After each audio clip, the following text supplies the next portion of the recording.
अस्सलामुअलैकुम वरहमतुल्लाहि वबरकातुहू। नाज़रीन मोहतरम, मैं हाफिज़ वारिस भी आपकी खिदमत में नई वीडियो के साथ हाजिर हूँ। नाज़रीन मोहतरम, हम जो है वो तलाकन इलाका वहाँ पर पहुँच गए और जहाँ पर जलसा होना है वहाँ पर हम मौजूद हैं। और इंशाल्लाह अभी आपको बैक कैमरा ऑन करके यहाँ की सारी जो तैयारियाँ हैं, जो मनाज़िर हैं, वो भी इंशाल्लाह आपके साथ शेयर ज़रूर करते हैं। तो वीडियो को आपने आखिर तक ज़रूर देखना है।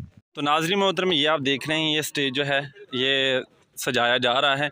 अभी तक मज़ीद जो कंटेनर जो है वो लगाने हैं, ये फ्लैक्स जो है वो लगाई जा रही है। और अब आपको बताऊं कि अल्हम्दुलिल्लाह यहाँ इसके सामने जो है ये जो मेहमान ख़ुसूसी हैं, जो सादात इकराम हैं, उनके लिए ये सारा इंतज़ाम जो है वो किए गए हैं। ये कुर्सियाँ वगैरह सारा कुछ, और ये साउंड वगैरह भी यहाँ पर जो है वो आ चुके हैं। और नाज़रीन मोहतरम, ये आप देख रहे हैं कि अल्हम्दुलिल्लाह जलसे के लिए काफ़ी जगह जो है वो बनाई गई है। ये आप देख रहे हैं।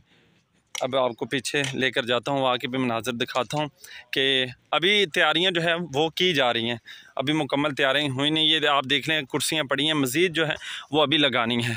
तो ये इन्होंने एक हद लगाई है कि आम जो सादा लोग हैं वो इससे मतलब बाहर ही होंगे, ताकि कॉन्फ्रेंस का जो है ना वो नज़्म व ज़ब्त जो है वो ख़राब ना हो। तो ये आप देख रहे हैं माशाल्लाह, यहाँ पर इस तरह का माहौल बना हुआ है। और ये पेट्रोल पम्प जो है देख रहे हैं आप, इसके साथ ही ये सारा सीन है। और इंशाल्लाह नाज़रीन मोहतरम, अभी आपको चैनल पर सारे मनाज़र भी जो है दिखाए जाएंगे, बयान भी सुनाया जाएगा। तो तमाम दोस्त चैनल को ज़रूर सब्सक्राइब करें।